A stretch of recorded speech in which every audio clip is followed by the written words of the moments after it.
Rhea Ripley just made another slight reveal about her injury status, so we'll take a look at what she had to say. We'll also see what Cody Rhodes had to say about an early return, a Finn Balor theory, and much more. Let's start things off with this update from Rhea Ripley herself. So it was shocking news to everyone to find out the news that Rhea Ripley would not be cleared to compete for the title match with Bianca Belair at Money in the Bank. It's funny how injuries are presented in WWE. Sometimes for a story-related injury, WWE will release these highly detailed injury reports that list every single small detail with the superstar's injury.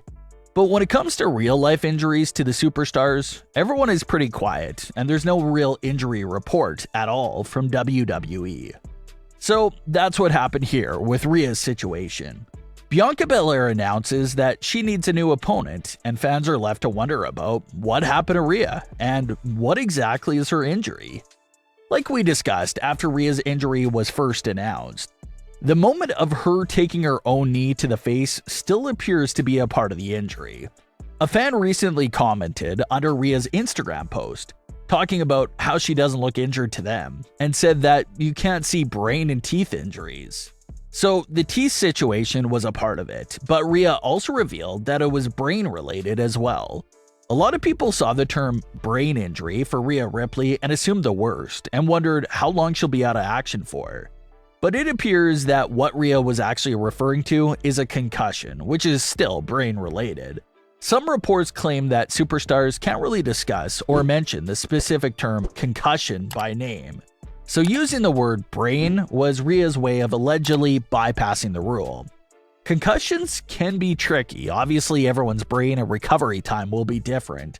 Some people are able to bounce back and get cleared from concussions in a few weeks, while others can linger with the concussion for several months.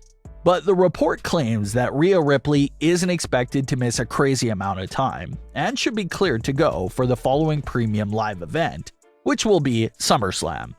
It'll be really interesting to see if we'll get Bianca Belair versus Rhea Ripley at SummerSlam. As everyone is well aware of by now, Cody Rhodes went down with a torn pec only a few months ago into his long-awaited return. At first, the reported recovery time was hanging around 5 to 6 months, but then WWE came out with their own report and said it'll take Cody Rhodes 9 months to recover. A lot of fans were still hopeful that the time frame was still around 6 months, and that maybe WWE was just putting up that ridiculous high amount of months to throw everyone off and make Cody's return a big surprise when he does come back earlier than expected.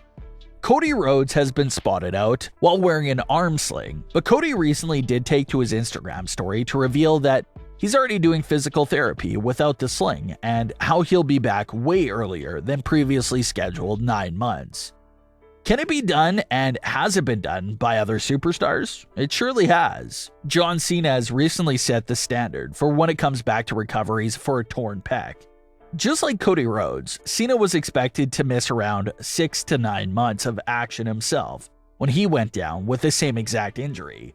But Cena shocked everyone when he made a return to the ring in 4 months. Until this day, people still don't know how Cena pulled that off.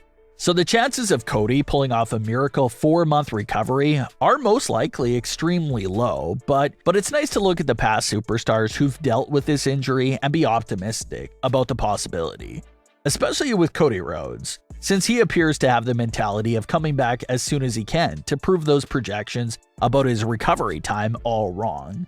So be on the lookout for a slightly earlier return from Cody Rhodes in a couple of months. The idea of Finn Balor joining the Judgment Day was well known from nearly the start of the group. After Damian Priest and Rhea Ripley joined the faction, Finn Balor's name was listed everywhere as the 4th upcoming member. So it was only a matter of time before he actually joined. There was a lot of theories and fan ideas how Finn Balor would join the Judgment Day, but no one ever thought Finn's addition to the group would equal the subtraction of Edge. But that's what the reality turned out to be. So yes, Finn Balor never got the opportunity to prove himself to Edge and be a soldier for him. But he did something that some may say would be even more impressive. he helped with the plans to overthrow Edge from his leading position. So it was a great kickoff moment for Finn's first ever heel run on the main roster. Unfortunately, Finn Balor hasn't been doing much of anything since that big moment happened. But the continuation of the story should pick back up once Edge makes his return to Raw as a babyface. The heel turn for Finn Balor is also great because it could mean a fresh new start for his alter ego, the Demon, as well. The Demon Finn Balor went viciously undefeated during his first NXT run and ran through everyone he came across. The Demon got off to a hot start on the main roster as well by becoming the first ever Universal Champion and picking up other titles along the way. Unfortunately, some momentum was lost for the Demon following his loss to Roman Reigns. But what better way to freshen the Demon up than with his opportunity here with Finn's heel turn? In all of Finn's years in WWE, we've never seen a heel version of this Demon alter ego. Every time we've seen the Demon so far in WWE, he's been a babyface. So what would a heel Demon Finn Balor look like, especially under the Judgment Day? Maybe the Demon gets rid of his old colors for some new paint of purple and black to represent the Judgment Day. The heel turn is a fresh start for ordinary Finn himself, but the Demon could benefit a lot from this as well, and fix all the damage he's taken over the years, and use this as a fresh start for him to be feared again in the ring. A perfect spot and big stage to debut this purple heel Demon at would be, of course, SummerSlam. A lot of fans expect to see Edge get retribution against Finn Balor at SummerSlam for what he did to the Judgment Day. Maybe this is the perfect stage for Finn Balor to debut this new heel Demon at, and viciously take out Edge at SummerSlam. Edge has been picking up a lot of big wins all year long, from Royal Rumble to WrestleMania to Backlash, and most recently Hell in a Cell. So the Demon would be the perfect individual to benefit from putting an end to Edge's winning streak. He hasn't had much opportunities since his heel turn happened, but hopefully this main roster heel run for Finn Balor is similar to his 2019 heel run in NXT. Finn had a great heel run there in NXT during his second run, so if he can recreate that or bring some of that same energy over with him to his heel turn, then the fans are in for something special for sure. But what are your thoughts on all of today's stories with Cody Rhodes, Rhea Ripley, and Finn Balor? Leave your comments below, don't forget to subscribe with all notifications on, and leave a like if you enjoyed. Thanks for watching, guys.